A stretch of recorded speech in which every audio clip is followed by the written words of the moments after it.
Let me take the privilege of inviting the Chief Secretary of our state, Srimati SARADHA MURALEEDHARAN, IAS, for the special address. Ma'am, please.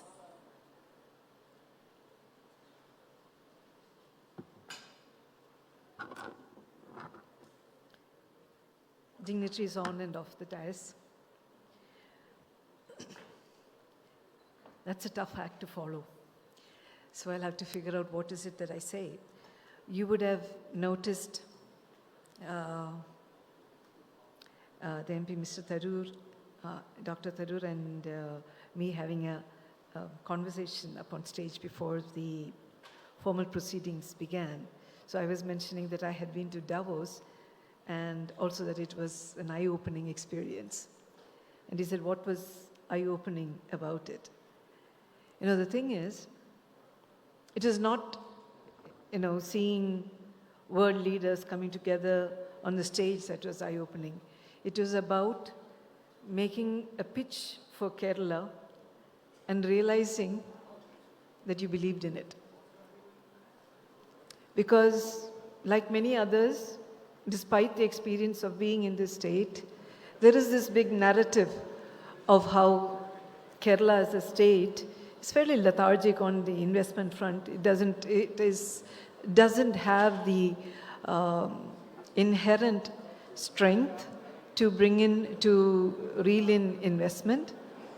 It also has a climate which is actually not very conducive to investment. That's an argument that all of us buy. And it's an argument that we found actually to be fairly irrelevant in the times that we are in right now. And why?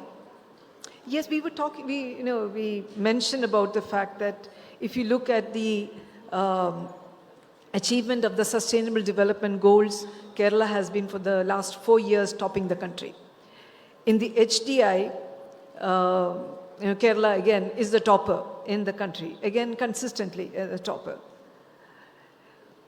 And Kerala, so this brings about with it a certain capability which we don't recognize. It's a capability of human resource. It's a capability of also systems. The governance capability of Kerala is very deep, and it is very equitable, it is very transparent, it is accountable. And all these lead also to a people who hold their government accountable. It leads to an empowered citizenship. It leads to educational opportunities. And ultimately, from an investment point of view, it leads to quality human resource. So that's something which we have been able to project as something that is very important and very relevant in Kerala.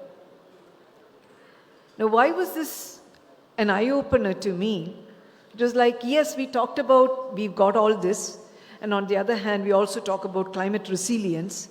We say that Kerala, as a state that has gone through the vagaries and experienced the vagaries of climate, we are actually pioneering in matters of climate adaptation, in matters of climate mitigation, in matters of getting the local governments also to be up there. So there is this entire understanding about the need for sustainable development that Kerala has, which is perhaps ahead of many others, even globally.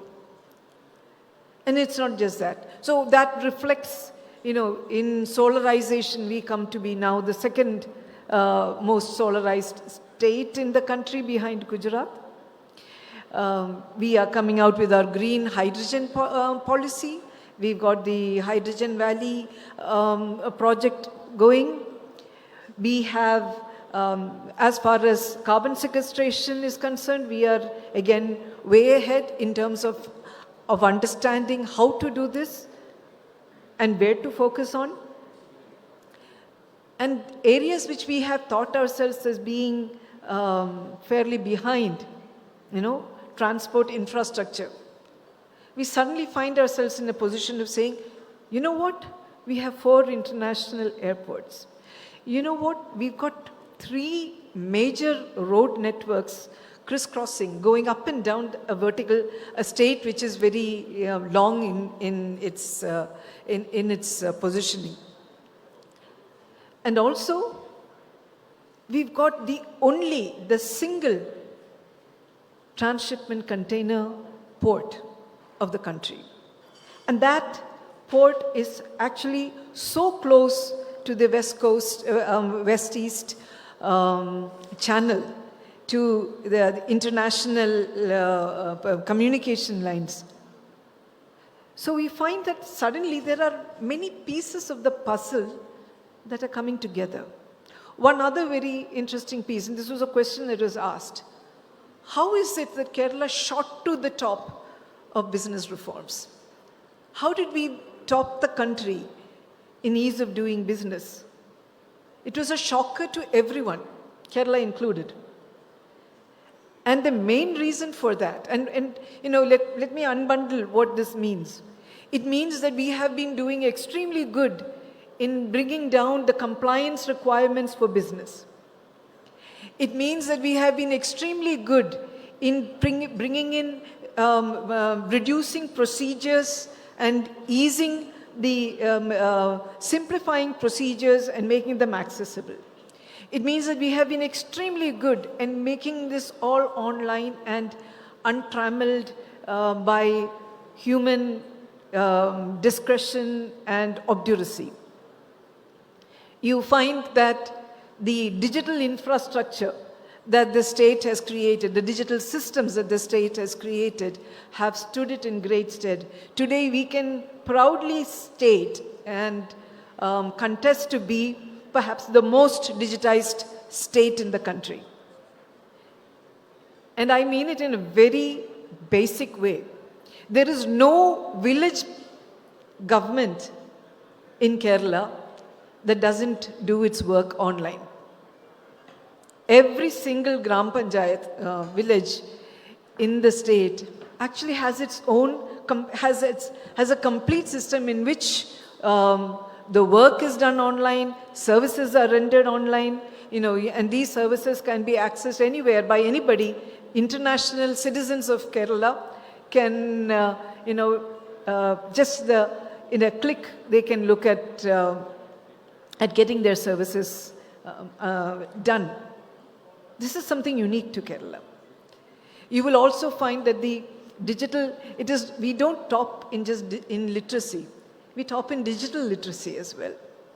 So you will find that in the state of Kerala, the use of, we were just joking that hardly anybody now exists in Kerala who doesn't go to a shop and, use a QR code to get their purchases through.